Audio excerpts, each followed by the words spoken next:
Look, there is beading on the 100-pound Laguna. Look at that. It's like an erotic French porn movie. Beautiful. Well, isn't this exciting?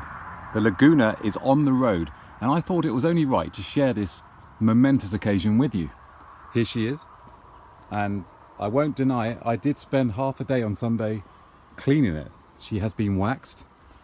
There are no more handprints.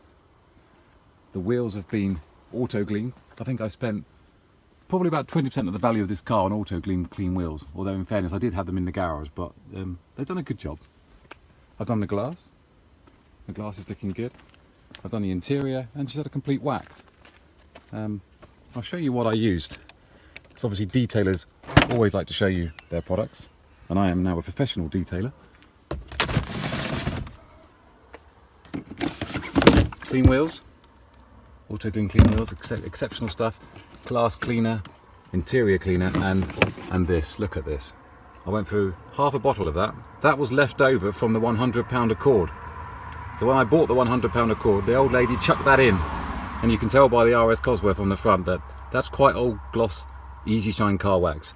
But in fairness, it did the job. It removed most of the stains, and has now made the car what I would say passable.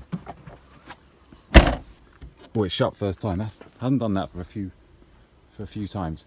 Because we are commuting, we are now a businessman. I've obviously bought some commuting tools.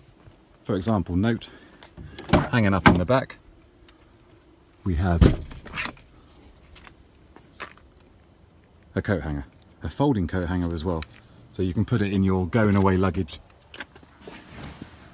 when you're a businessman on the move. So that's hanging from the back to make me feel like a proper commuting businessman in my commuting vehicle.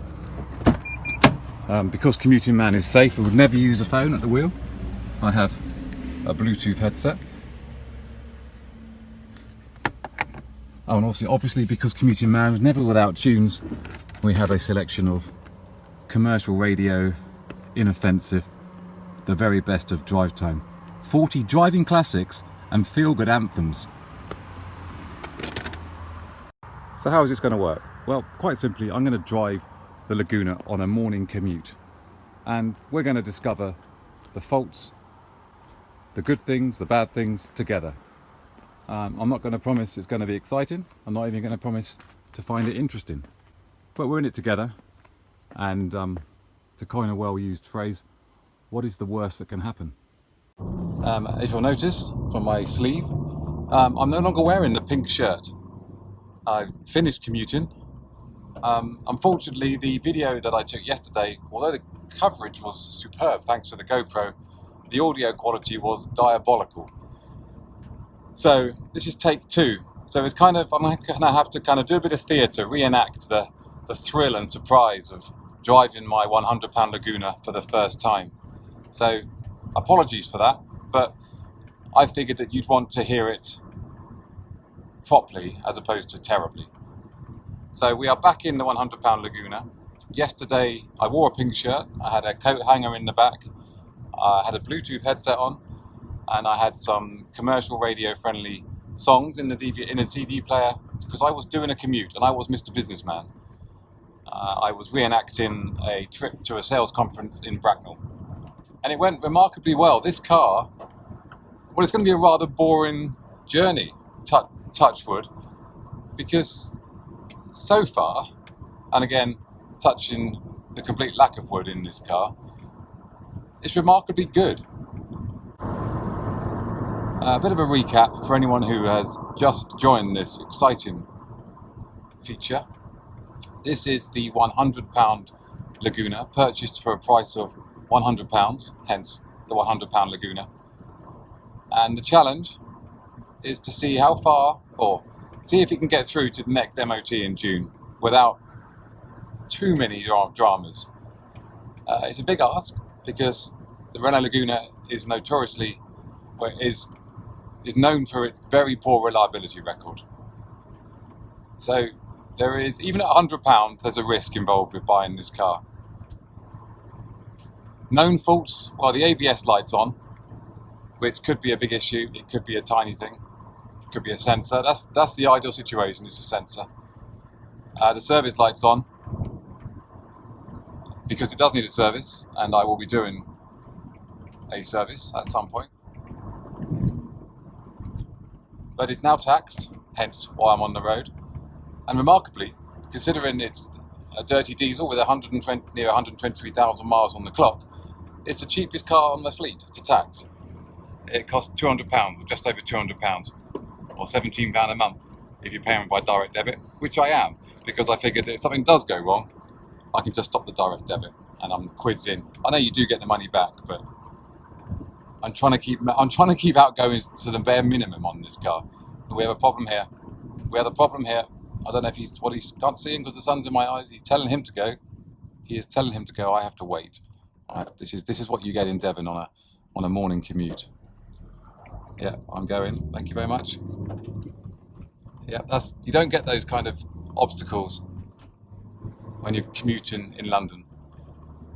That should have been a Ford advert from the 1980s or 1990s. Do you remember those Ford adverts when a tractor would always pull out in front of the Ford Granada or the Ford Sierra? You had to do that tractor maneuver to get around, showing poise and brilliance.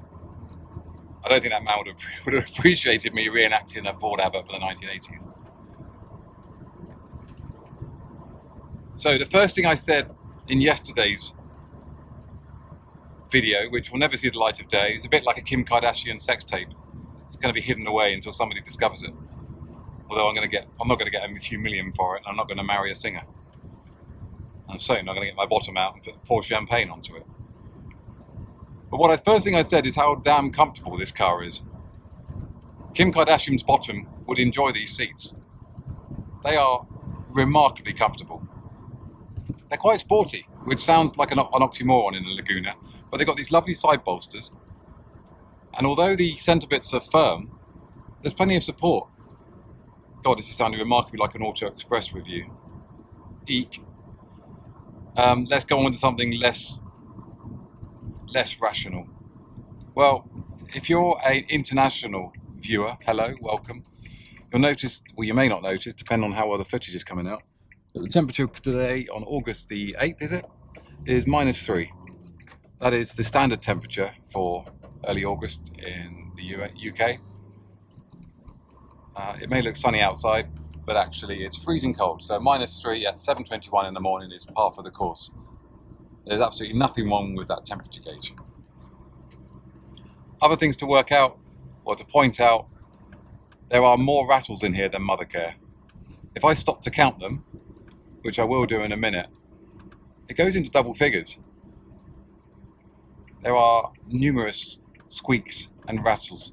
It's fair to say that the interior isn't aging very well. The plastics are trying to get free. The plastics have said, we've had enough. We want to be chopped in for a really cheap Hyundai i10 and sent to the crusher. The plastics have had enough. Even David Attenborough would be say, to hell with the oceans, time to get rid of those plastics. And if you compare and contrast, and it is a cliche, but it's with reason that German interiors have a reputation for longevity. I had an original S6 with 177,000 miles on the clock when I sold it the second time round, and there were no squeaks and rattles on the interior. Mechanically, it was falling apart, but the interior was beautifully put together. It was the same with the A6 Avant I had after that, the 3-litre A6. Interior was bulletproof, 140,000 miles on the clock. The Passat, I bought a Passat V6 TDI, did 30 or 40,000 miles in 1 year in that car, and the interior wasn't showing an age to it. The only bit of wear was on the gear stick, where obviously your hand was resting on it non-stop. And to be fair, it's not just Germans. My Honda Accord, I bought a £500 Honda Accord, which I absolutely adored, 2.2 petrol, beautiful car. Again, I think it was similar kind of mileage, 130,000 miles. And although the interior wouldn't be to most European tastes, because I know for some reason British journalists have a thing about scratchy Japanese interiors. I've never had a problem with them, but it was beautifully well screwed together. In this car, Let me stop and count.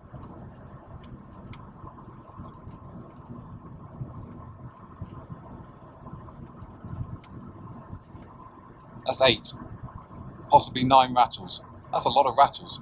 But this is prime territory for the Laguna. We're doing 71 miles an hour with just over 2,000 revs, and she feels supremely comfortable.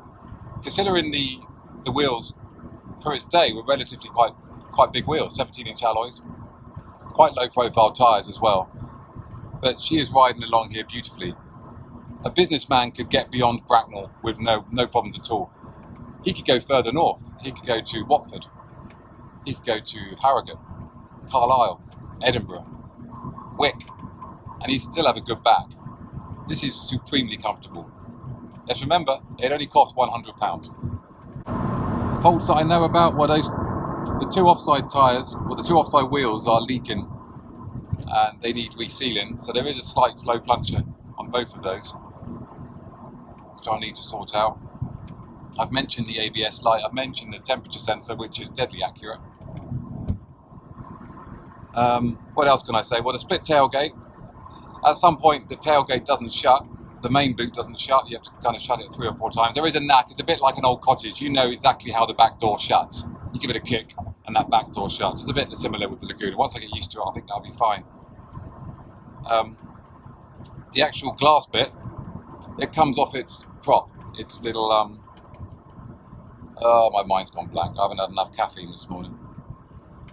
It's come off its prop, so when you open it, if you're not careful, it can come and hit you in the head, which is a health hazard. Although it might knock some sense into me. Why are you buying £100 Lagunas? The other thing is the wipers are terrible. They make that noise constantly. Obviously it never rains in the UK, so that's not going to be an issue. But if you lived in a cold and wet climate, you'd find that very irritating. But you know something? I may be beginning to fall for this Laguna a little bit.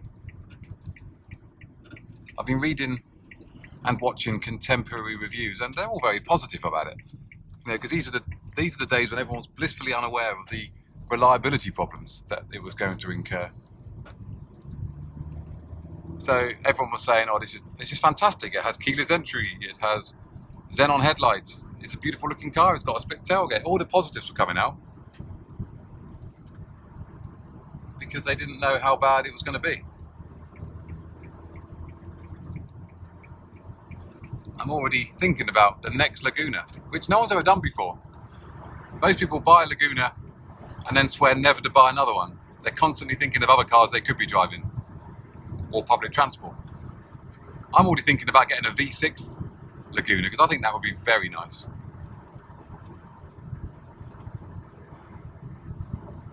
But if this video was going to be successful, I'd need to break down, or the car would need to explode into a ball of flames, and there'd have to be all kinds of drama. But there is none of that, and that's going to be disappointing for people.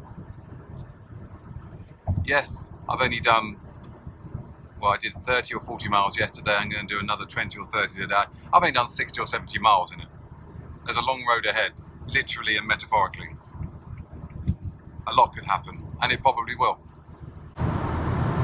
That is the new C4 Cactus without its air bumps. That's a much better car than the old one, but it's far less desirable. It's very comfortable. I mean, much more. Actually, looking back, I did the review, I did the launch of that, and it's not that much more comfortable than this. And this has got standard suspension. That's got its clever trickery going on.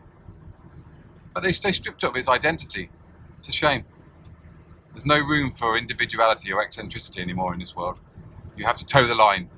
But here is the proof. The £100 Laguna moves. The £100 Laguna isn't making any nasty noises, if you excuse the squeaks and rattles.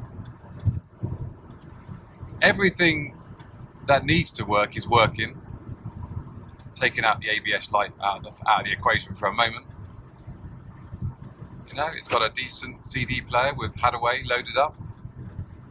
It's got a working temperature gauge. It's got a 6-speed gearbox. which is nowhere near as bad as everyone made out. I was expecting it to be a terrible gear change, but actually it's very smooth. It's a little bit clunky. But what are you expecting when you're driving a Laguna? You're not expecting a Ford Puma-esque gear change. Well, I certainly wasn't. So we're dropping down into third now. See what she's like. No smoke out the back this time. So that's an improvement. Maybe the Halford's emissions cleaner is working. Yeah, that's not whip-it-like, but I wasn't really tanking it. I was going up a hill in third. That was okay. There is more than enough power in this car. And of course you have the world's best cup holder, second only to the Saab 9.5. Oh. Just leave it shut, leave it open next time. So there we have it. The 100-pound Laguna moves under its own steam, isn't terrible, is reasonably good looking. Heck, it's almost desirable.